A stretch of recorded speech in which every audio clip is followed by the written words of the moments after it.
can tap in, you can open to allow a gas, external gas to go in here, right?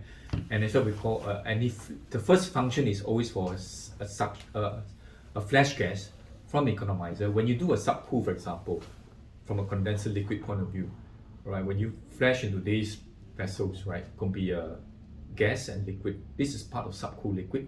Subcool liquid will be very useful for the evaporator. That's why it is going straight to the evaporators, right?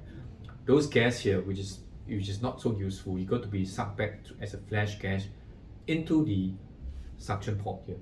So this is what we call the economizer port on this part here, right?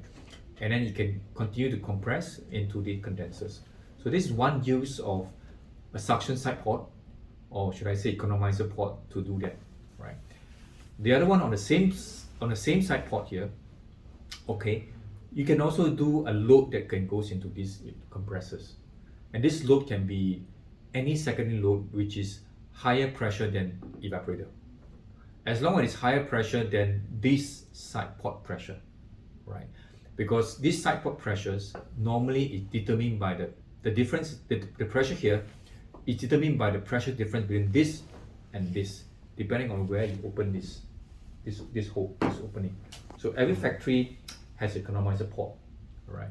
So that allows you to have that. And this concept here is kind of useful because you can actually take in some secondary load without investing another compressor. Imagine if I have another compressor just to take in this load, I got to have another compressor. Now with this side load, I can perpetually put this load into this same compressor, so that this same compressor can do the work for me, right? Not only does it do the work for me on the evaporator, which is my cold room, it can also do a load for me on the empty room, for example, into this port. So empty room and the cold room can be maintained by the same compressor in that way, okay? At the same time, I can also do economizing. So I can economize my liquid subcool, and I can also handle side load, all combined into one compressor, right? So that's the beauty of a side load arrangement for this. But of course, if you have a load which is too low, let's say you have a chill room which is too low, and it can't go into this port, then it won't be able to serve that load. The load got to be sufficiently high pressure that it can go into this port pressure, because there's no flow of gas or liquid unless this pressure is higher than this pressure, right? It's a natural, right? Same thing for this one, right? Same thing for economizer. So we're tapping on the same economizer port to do both economizing and side load, if you have a side load. If you don't have, it's just purely an economizer port, right? If you don't want to economize, I want to use it as a side load, also possible. So it depends on what you want to do on this compressor. Okay. So in principle, it is like this, right? You have two types of economizer, right? One is what we call the closed type. So you have a shell and tube, like that subcool liquid, and goes out to the evaporator. Now this subcool liquid means that I'm using a high pressure liquid from receiver. So 13 bar, go through this open type economizer, subcool to about maybe 10-15 K, but still 13 bar. Okay, this is closed type. Now the other type is open type, which means that a liquid from my receiver is entirely flashed into an open type vessel. So which means that, let's say this is -5, all my liquid will be cooled to -5. And then whatever come out here is -5, the coldest I can possibly get, right? So this is the open type flash gas is what we call open tank, right? And then this will be sucked back to the side port economizer port, same as the way as it is. Economizer hả? Đúng rồi, thì cái kiểu này là cái kiểu bọt rồi, còn cái kiểu này là bộ tích hợp. Yeah. Cái bộ đi thêm mấy nén rồi chích theo. And in some cases, right, the COP of the compressor actually is improved. It's even better than a booster plant on a certain configuration. So that is something very, as the compressor technology improve, right? You will find that certain capacity and temperature range, economizer with side port pressure is almost the same as a booster system. So you actually can really save some footprint, save some costs by using this. So we have to explore case-to-case basis, which is a better way to do it. So compressor selection becomes a very critical part of the sideload configuration. So I'm going to show you something. Chỉ là công suất thêm nhỏ được chứ còn công suất mà thêm lớn đâu không được. Okay. So what I will show you is the how we use the economizer, right? Với điều liệu cái dàn lạnh là nó lớn so với dàn lạnh kia bao nhiêu %? So for example, you have this compressor, right? If you're familiar with this software, this is a very powerful software. So this is a variable, this is the incoming mode of your frequency. So it's VFD or not VFD, right? And this refrigerant you can choose, right? And then the automatic oil pump, right? This and cooling can be thermosiphon, and so on. So let's say if I have a minus 35, for example, right? And you have a 35, right? So typically at these kind of conditions, you want to make sure there's an economizer, right? So you choose floating means that it determines by both the suction and the discharge what is the right economizing temperature. It will float. It will determine by that. Fixed also can, but fixed means that it has to fix above that. Later you will see why, right? Approach, it's meaning to say the difference in temperature between the liquid leaving the economizer and the economizing temperatures. If it's 0 means that it's open type. If it is 10K means 10 different degrees difference between economizing temperature and the liquid temperature. That's 10K difference, right? The lower it is, the more efficient the economizing effect is. Okay, of course this is superheat. So let's say if you don't want to do economizing, let's say for example, just an example, minus 35 to plus 35 with this compressor, right?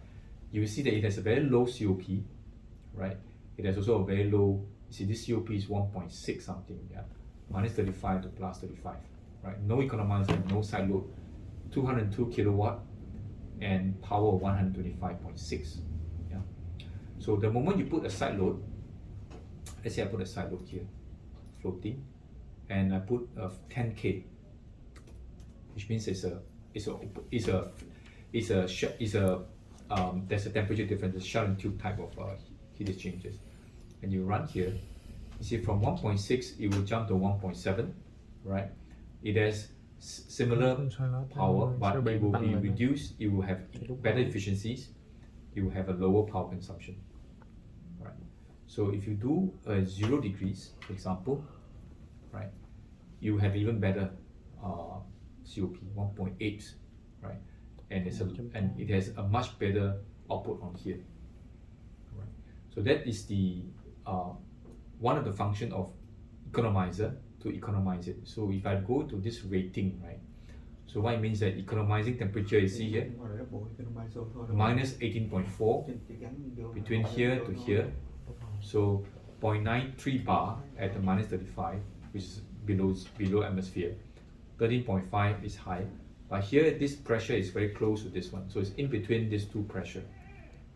Okay, 2.04, and you have a subcooled liquid coming out at around minus 18.4, which is this is 0, right? 0 means there's no difference in temperature between this outlet and these economizing temperatures. It is also ideal condition. Yeah. So for me, I never choose a 0. I think I would highly likely choose 10 or 7. Yeah. You know.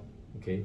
So actually that's what people think, right? But actually, frankly speaking, in many circumstances we can do a 0, right? If you have a pressure differential, that is sufficient, right? But it is close by distance and to It's a package is fine, but if it's open type, if it's like you have a centralized plant, yeah, you want to have some pressure drop on the valve, on the piping. yeah. So you want to have some difference, right? So Yeah. let's say 10, for 10, example. yeah, for me, Yeah. I choose 10, you can 10. see here, of course, the efficiency will not be as good as this. You could drop a little bit. But it's still 1.8. better than the number Yeah. one. Yeah. The condition. Yeah. So that's how it is, right? In this case, economizer here, minus 19.1 now, right? So temperature difference is 10 means 10, yeah. here to here is 10 degrees difference. You So see the here? outlet, Minus 9, and this is yeah. operating at minus 19.1. Okay, I see. Yeah, so this is how it is. So now if you have a side load, right? So you can add a side load here, okay? A fixed side load, you can go maximum, you can go specify. Maximum means how much maximum I can take the side load. Specify means I have certain amount of load to come in, right? let's say if I don't put let's say this is a -5, for example, right? Evaporating -5. I have a chill room, empty room, 5 degree, -5 evaporating, quite common, right? And what's the maximum I can take? It can calculate for you, right? You can see here. And look at this rating here will be better. You can rating here. So you divide. So I can take a maximum side load of 231 kilowatt, which means I can cool down 231 side load at -5, right? And this economizer is happen to be -5 also, so it's just nice. And this one here, temperature of liquid of 5 degrees, which is 10K above -5. See here, and I have a COP which is quite good, 2.7. Right, 2.7 because I got high temperature load now coming in. Tôi Right. nghĩ cái máy này vào Yeah. thường nó là Of 200 course, my kilowatt. shaft power goes up because 200 kilowatt. I need to- Âm 5 độ. I need to take in additional 231 kilowatt here. You can see it. Thường là 229 nè, lấy thêm được 231 nữa. Nhưng mà ở nhiệt độ âm 5 thôi. Yeah. Cái maximum của nó là được rồi. Và hiểu đâu? Em biết mà. So what it means also that if I want to run my side load, I have to make sure I run my main load first, yeah, which is my -35. Because if I don't run -35, I got no side load because the compressor cannot run, right? So that is a philosophy. So you know that when you cold run, empty room will run. So you're not afraid empty room. There's no load to run. It's always load, right? So this is how. So let's say I go back. Okay, let's say I have a fixed side load. So I have a fixed load. So just now you say maximum is already 200 something, right? So I specify 150, That's right. right? Let's say I specify very low. If I have a low, right? Okay, you will see when you run this one, right? Basically there's no load at all. Okay, you can see here at Too this low, part. too low at the temperature. Yeah, correct. See zero. Why? Because my side load this is lower than this side load here. So one is lower than this value. There's no gas flow. It cannot flow. It flow out, right? So the pressure is not. so pressure yeah, is not much enough higher. to go in It exactly. must be higher than the economizer. Yes. So that's the principle. I can only do 40 kilowatt of economizing, right? So then you can go back and you can see Minus 15. yeah, -15. Then you have some load coming in, right? So even -15, I want 200. Let's say I want 400. Is it possible? Too much. Let's try. Yeah, right. And you go to rating, right? It will tell you maximum you can take is 57. See here Okay. Because at -15, but it's not that far off, right? -15, and then it's only 5, 7. 57, right? But if I want to fix these two temperature difference, also possible, right? So which means that I have to specify, and side load I say this is okay. This is side load. This is fixed, specify already, so it won't be. So I have different temperatures. Let's say I run at -5, like 0 for example. Okay, and you see maximum what can I take at these temperatures. Okay, again you can see here there's 3.1, so side load is 338 now. I can go very high, can go rating 0, economizer 0 also. It should be fixed, floating, it should be floating. I don't know why it keeps on changing. So again, 10 degrees different. You can take 338.4 at here. Okay, let me go back.